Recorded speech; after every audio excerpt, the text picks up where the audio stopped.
I'll go ahead and start. First of all, who has a resume? With us? Great. No, just in general. Who has a resume? Okay. Who has an updated resume? Oh, I'm so impressed. I'm not even updated, so y'all are ahead of me. That is great. One thing we were just talking about is a lot of us have resumes. We get in our new role, and then we forget to update it until we're looking for another position or we're interviewing. So I think it's great you all have it updated. That way you'll continue to do it as you move into new roles. I'll encourage you now. And why is a strong resume important? Like Carolyn said, we receive lots of resumes. If I post a job tomorrow, we'll probably get, within 5 days, 100 resumes for an entry-level position. So as a recruiter, our role is to review them, make sure you meet the minimum job qualifications, and then get them to the hiring manager. So if I'm looking at 100, they might look at 20. So they're really looking at, hey, what makes you stand out? What skills do you have? And it's not just about experience, also transferable skills. It's the first impression. So this is basically the employer decides if they want to bring you in for an interview. It will depend on your resume as well as your cover letter. Separates you from the competition. The big thing that we tell people, it will show if you meet the minimum requirements. So when you have a resume, a lot of times you might have a general one. When you apply for a position, you want to make sure that the minimum qualifications that are listed on that job description are somehow identifiable in your resume to show you have 2 years of marketing experience or 2 years of clerical. So just remember, your resume doesn't have to just be one solid one. You might have 3 or 4. It should be 1 page. One thing you hear a lot of debate, well, I can't get it in. Do not feel like it has to cram into a size 9 font.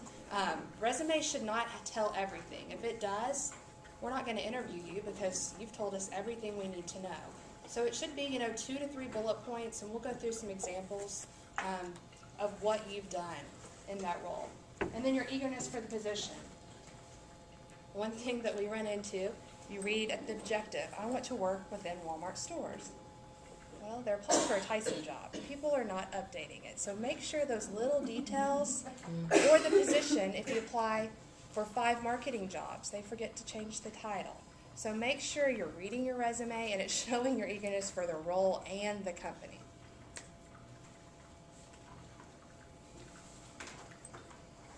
Okay, characteristics of a good resume. Fit for the position, fit for the company, and then growth and leadership. It needs to be clear and concise. As I said, it shouldn't be a long run-on sentences. It should be just very clear on what you accomplished, any kind of extra roles and responsibilities. Transferable skills are probably the most important. Most likely, we have not done the role we're applying for, or we wouldn't be applying for it. So if it's a role, let's use an example of a recruiter. You're probably not going to have 2 to 3 years of recruiting experience. However, you've been a clerk who assisted with the hiring. So you looked at resumes, you scheduled interviews. So think about those little details that you've done, even if it's not specific to that role you're applying for. So kind of the communication, knowledge, skills, and abilities. Carolyn will probably tell you that the knowledge and abilities are probably the most important. The skill set can be taught. In most roles, we can teach you that. But your knowledge and your ability to learn is going to be probably the most important in any role you apply for. And then sparks an interest to warrant an interview. As I said, you don't want to tell everything. You want to just kind of highlight on what you've done. So I'm going, I want to call her or him and talk to him more about their role. Okay, layouts, chronological. This is the most common. You typically start with your most current role and move backwards. So if I look at a resume, and I'll give you some examples, you don't want to start with jobs you did 10 years ago. You want those at the bottom. So if I'm looking at your resume, I'll see your name, your address, your contact information, any kind of education or classes you've completed, and then get into your career history.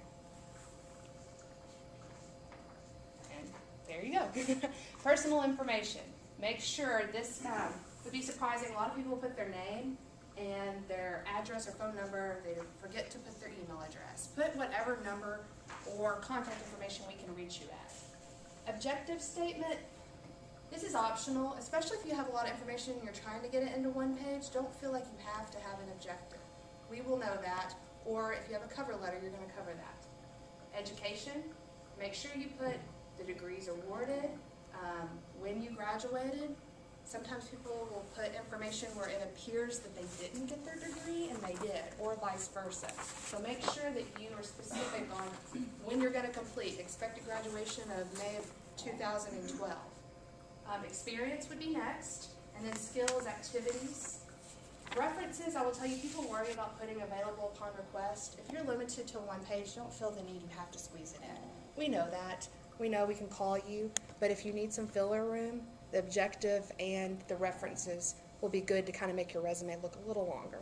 I have a silly question. Yeah. On the education, it's not necessary to put like the high school you went to, is it, if you have upper level? No, it's not.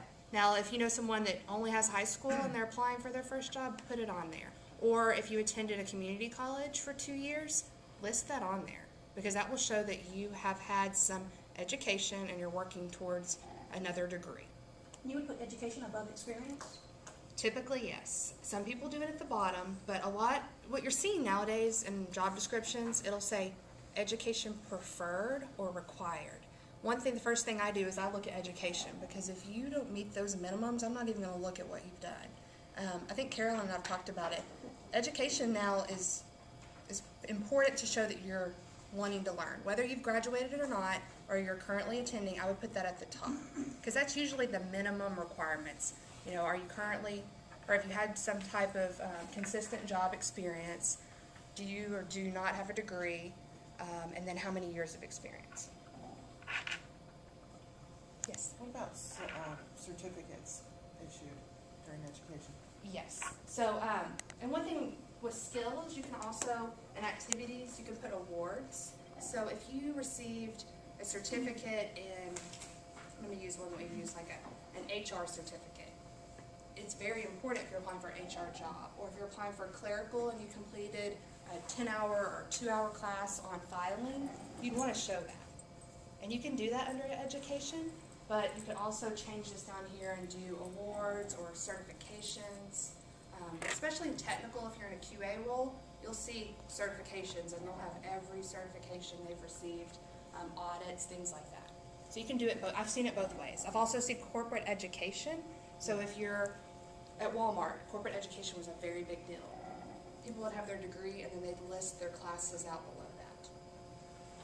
So anything that you think is going to be particular for that position or for that role to get into, I would put on there, because it shows you've done extra outside of your job. Do you have anything to add? Feel free back there. If I'm missing anything, Carolyn. You're doing great. Okay.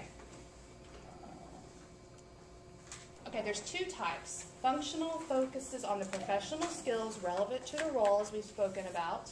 It's more free-form, and then it's found and used less than the traditional chronological format. I would say we probably see this functional more so than the combination, but people are moving, especially on this highlights functional skills.